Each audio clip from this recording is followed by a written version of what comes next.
Tôi có rồi. Đi học á vậy? Cậu sánh thật. Sánh đi, sánh đi.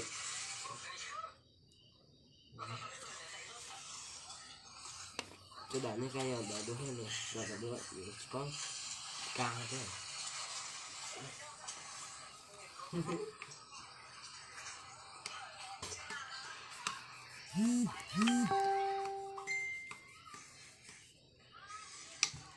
Ôi, đang tiếng.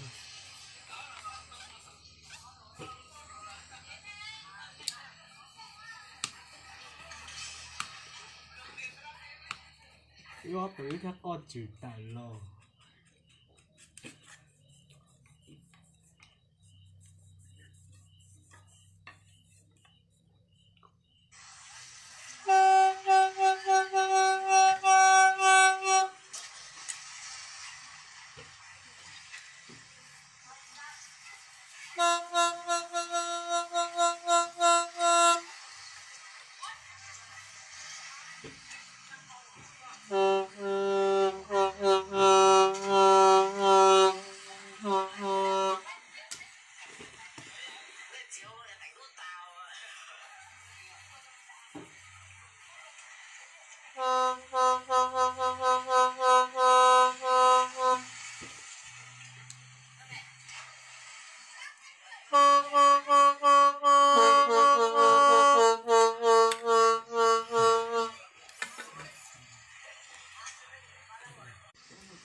Chào mừng người đã xem.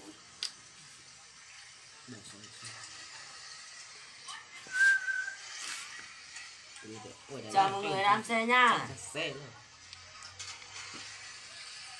Chào 2 tỷ người đang xem nhá. Đây, có nghĩa là để con đạp canh, nó đạp canh.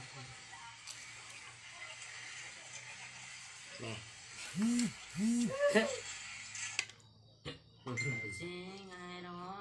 Chào 2 người đang xem nhá. Ông chỉ vào.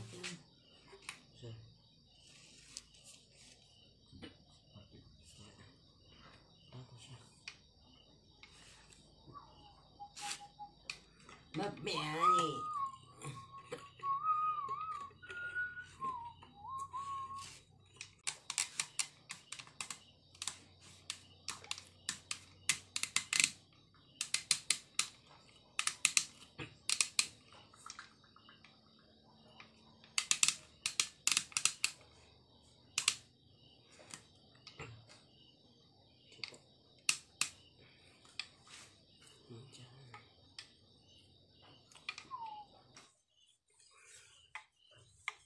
Tè.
Không đến độ hả?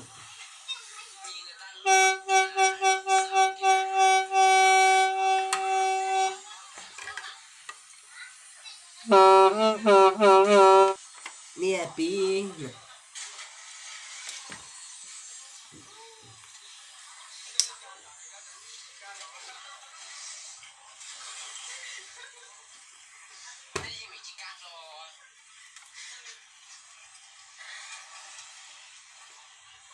Anh thiếu ơi, chỉ lát chỉ hổ sẽ không.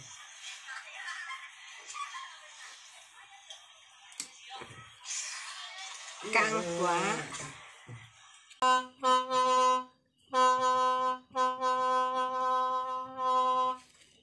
Lấy lùi luôn đấy. Cho chị cho tao nữa.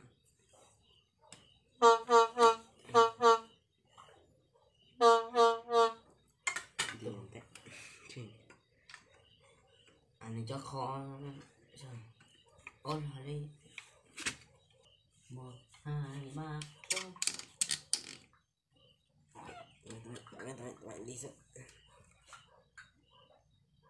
Điêu. Chào. Giáo sư đấy. Nếu như cậu bạn ơi, mọi người đang có combo đi thì mua. Im phố. Phải khoan cho tao. Chắc Yêu bỏ cho kho rồi.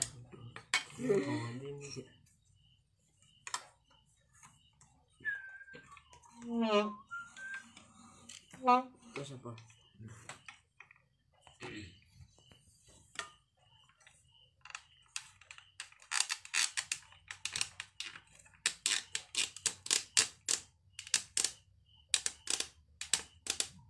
Đặt đó.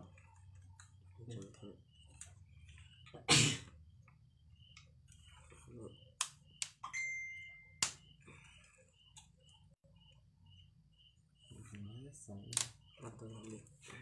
Linh ta.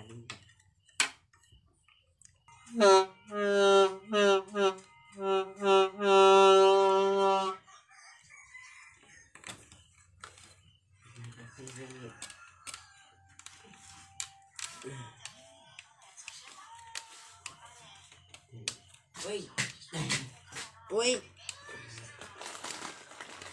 Ini mông đâu rồi. Nó gì tẩy rồi, em tôi tẩy rồi. Yun đi tao. Sao.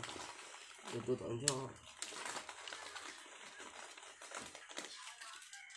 Ui. Nó sợ. Rồi, hiểu ăn chưa đã mà ăn chưa đắng thế à? Ăn chưa nên chín chưa đắng nên mà.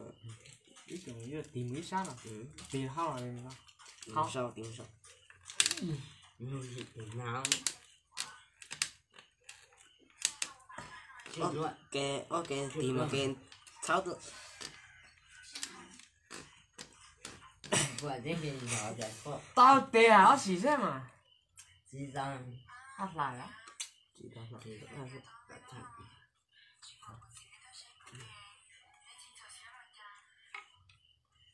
Tao tiểu.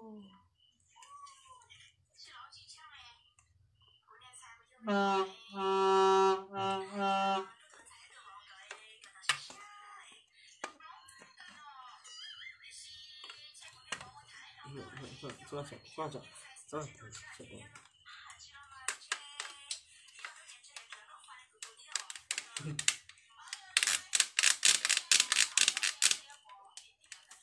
Tí nữa.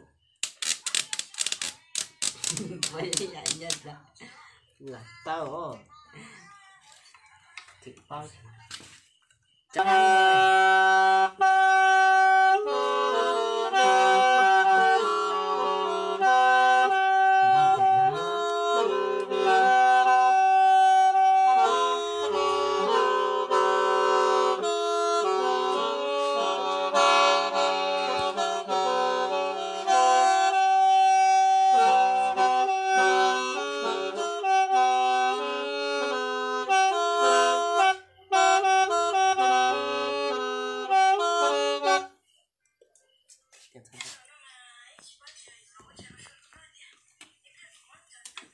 chị trong một con dài hơn chả là sợ Chỉ lớp văn đấy. Nó chỉ cười. ai là lạc kỹ Cái này ta đã lấy được tới một tao gì trong lò. gì cho thoát đấy. Trong cự. Nhiều ăn lò đấy. chào hai người làm xe nhá. Chào tất cả mọi người nha. Đấy các người ta gì xong Buổi tối cùng xe tao sửa khè nha. Hả? Người ta gì xong là chỉ xả nào. Chỉ tặng. Mình xài. Tu à? Là chỉ xả Mà nào. thì phần cắt giết rồi. Lò nhớ tao nên mua. Không thể. Nên mua nên bóng à. Ý hẳn đi là cho nên mua. Ý hẳn đi là cho này mua rò chát thứ gì này là xin lạnh ăn nổ này nếu như tại như khán giả đi đây mà tao làm bữa còn giỏi như thế